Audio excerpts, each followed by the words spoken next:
Pada kuartal 3 2025, laba bersih WIFI tercatat 32 miliar rupiah atau turun 78% secara kuartalan dan 48% secara tahunan.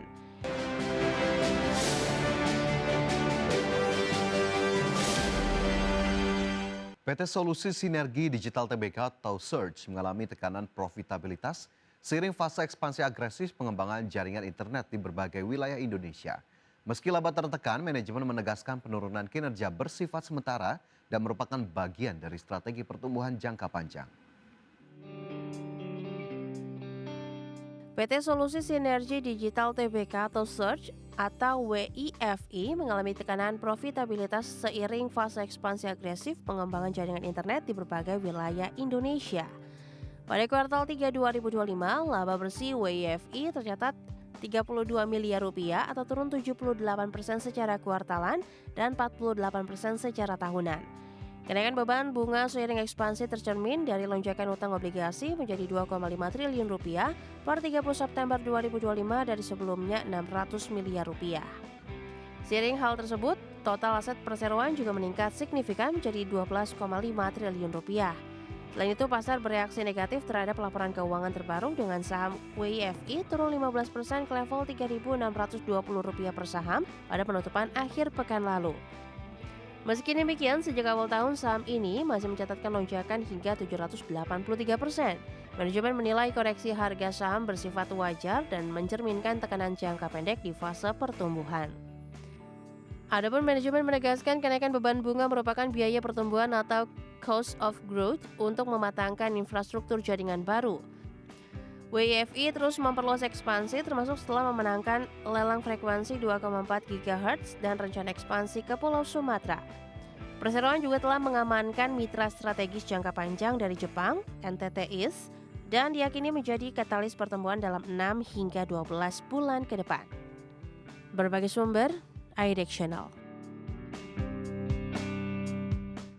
PT Multi Bintang Indonesia Tbk, emiten produsen minuman beralkohol, bersiap memanfaatkan musim puncak penjualan akhir tahun 2025. Manajemen menyiapkan strategi untuk mendorong penjualan menjelang libur Natal dan Tahun Baru saat permintaan konsumen diperkirakan meningkat signifikan. PT Multi Bintang Indonesia Tbk, emiten produsen minuman beralkohol, bersiap memanfaatkan musim puncak penjualan akhir tahun 2025.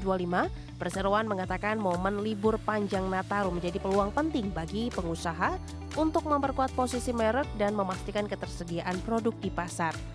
Strategi ini bertujuan untuk memenuhi lonjakan permintaan konsumen di periode emas penjualan akhir tahun. Sepanjang tahun ini, MLBI mencatat pendapatan yang stabil dengan pertumbuhan 6% pada paruh pertama 2025, mencapai sekitar 1,47 triliun rupiah dibanding periode yang sama tahun lalu. Walau laba bersih sempat turun tipis, kinerja produk unggulan seperti bir bintang terus menjadi kontributor utama di tengah dinamika pasar. Selain fokus penjualan musiman, MLBI juga dikenal aktif berbagi keuntungan kepada pemegang saham.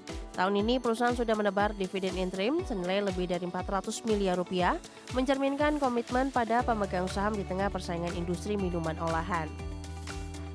Menjelang penutupan 2025, Multi Bintang Indonesia terus memanfaatkan momentum pasar akhir tahun untuk meningkatkan penjualan, menjaga distribusi produk, dan menguatkan relevansi merek. Strategi ini sekaligus memperkuat posisi MLBI di pasar domestik saat persaingan dan permintaan konsumen terus bergerak dinamis.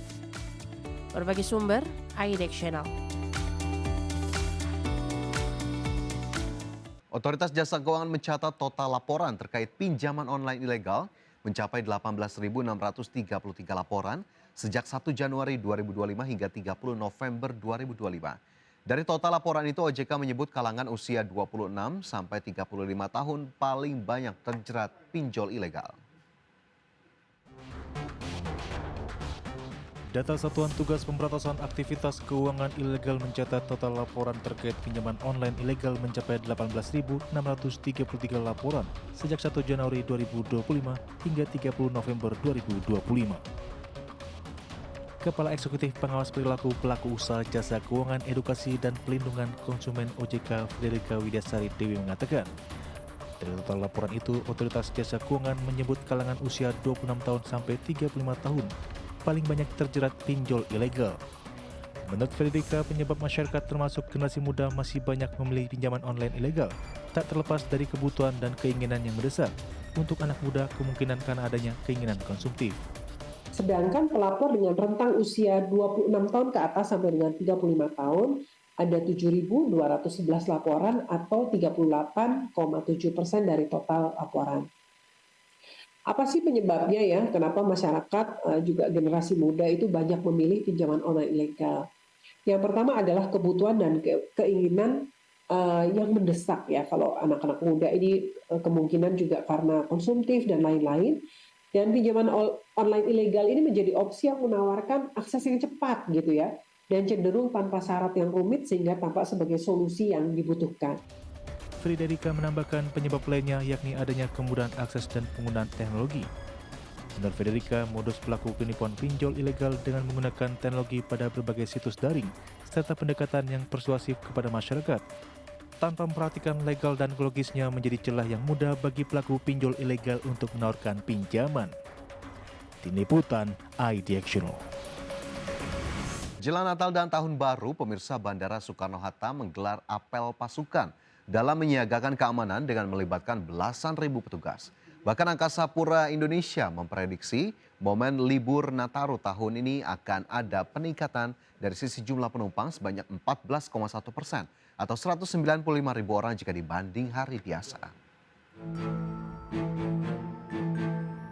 Jelang Natal dan Tahun Baru, Bandara Soekarno-Hatta menggelar apel pasukan personil bandara di posko angkutan Natal dan Tahun Baru dengan melibatkan aviation security dan stakeholder di setiap terminal dalam menyiagakan keamanan selama libur Nataru demi melayani kenyamanan penumpang selama musim libur.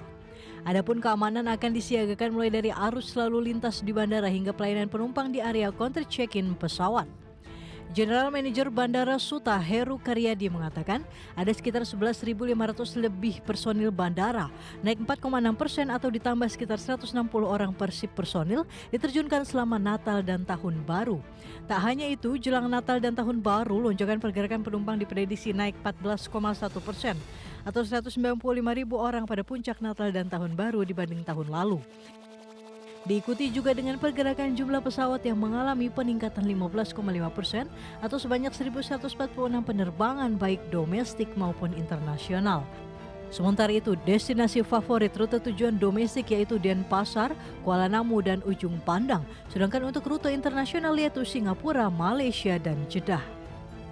Kita di seluruh Angkasa Pura Indonesia, khususnya di Bandara Soekarno-Hatta, melaksanakan apel kesiapsiagaan atau posko Natal Tahun Baru 2025-2026. Sehingga pada apel pagi hari ini kita ingin menyampaikan komitmen kita kepada seluruh publik bahwa PT Angkasa Pura Indonesia khususnya Bandar Udara Internasional Soekarno-Hatta siap dalam melayani arus puncak arus periode Natal dan Tahun Baru 2025-2026. Oke, personil yang kami siagakan saat ini meningkat 4,6% atau menambah sekitar 160 orang persib. Jadi totalnya adalah 11.573 orang yang kita siapsiagakan pada periode Natal Tahun Baru ini.